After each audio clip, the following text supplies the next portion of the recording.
Hello, my name is Brendan Dugali. So I believe there's this tacit anticipation when people think of Irish dance.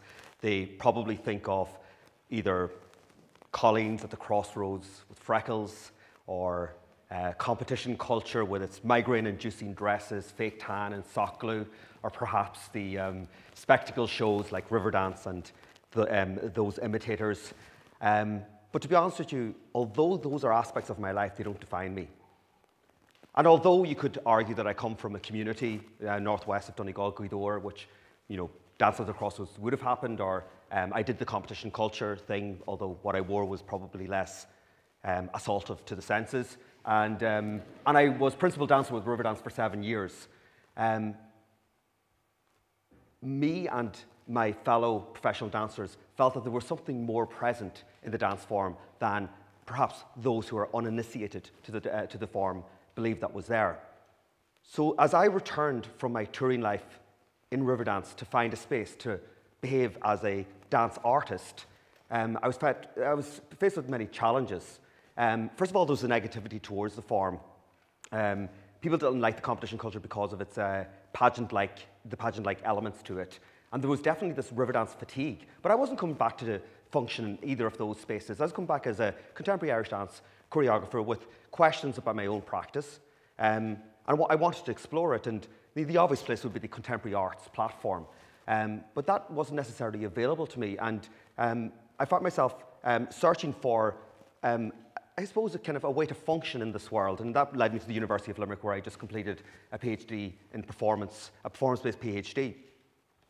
And I found that my focus as a dance artist was moving from this emphasis we have in traditional Irish dance on virtuosity, feats of mastery, legs going like the clappers, and this pulsating rhythm that connects with the observer and even with us as dancers, but to something much more visceral, something that was much deeper.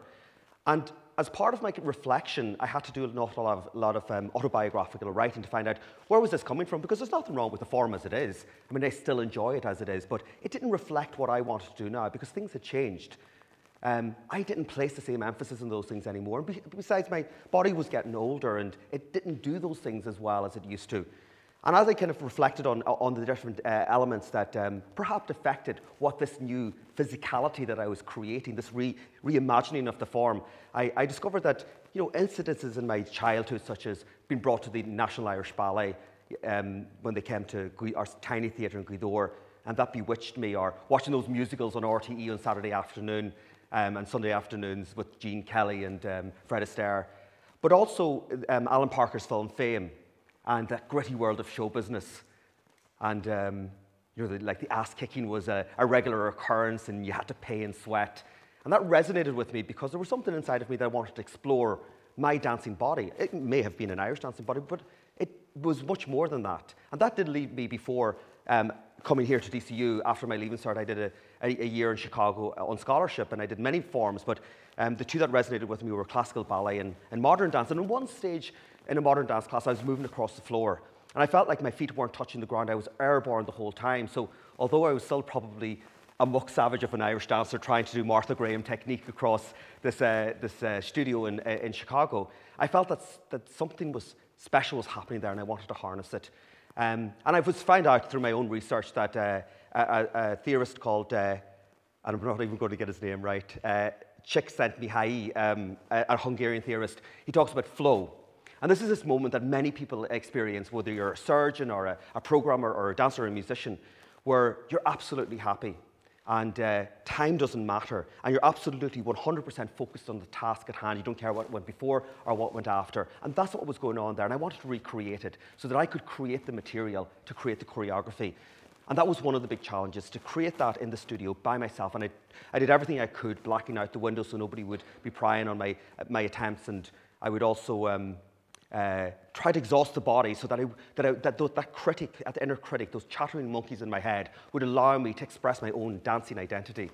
But the second challenge was to create this in such a way that I could place the work on other dancers, on the ensemble of dancers. And the way I kind of went about that initially was to create a show called Noctu, which is the Irish word to bear all or to reveal all. And we poked fun in a piece into ourselves as dancers, parodied ourselves. as a way of kind of them identifying with my own journey as a dancer, and then using that as an opportunity to say, how about we did it this way? How about we change the physicality slightly? And because there are dimensions of chance in everything, RTE made a television program about it. We were invited to perform in New York for 5 weeks, and it was nominated for 2 Drama Desk Awards. These are flukes, but that meant I was able to really go about the ultimate project, which was for me to do a contemporary Irish dance ballet. And the one I wanted to do was Stravinsky's Rite of Spring, and this is the centenary this year. A seminal work that the traditionalists would never imagine being an Irish dance piece. But what I found when I was in the studio and all those events had happened, I had a group of dancers who believed in it. And there was this frisson in the room as we created the work. And I mean, besides for me, I was seeing my autobiographical and emotional life being displayed through these dancers, because that's what had surfaced in my choreographic improvisations. But also, things changed for them. They found themselves altering within the room, and they spoke to me about how the lines between this brutal world of the Rite of Spring and the lines of real life were blurring. And as principal dancer Nick O'Connell said after the event, it left a mark, it left a stamp on my soul. So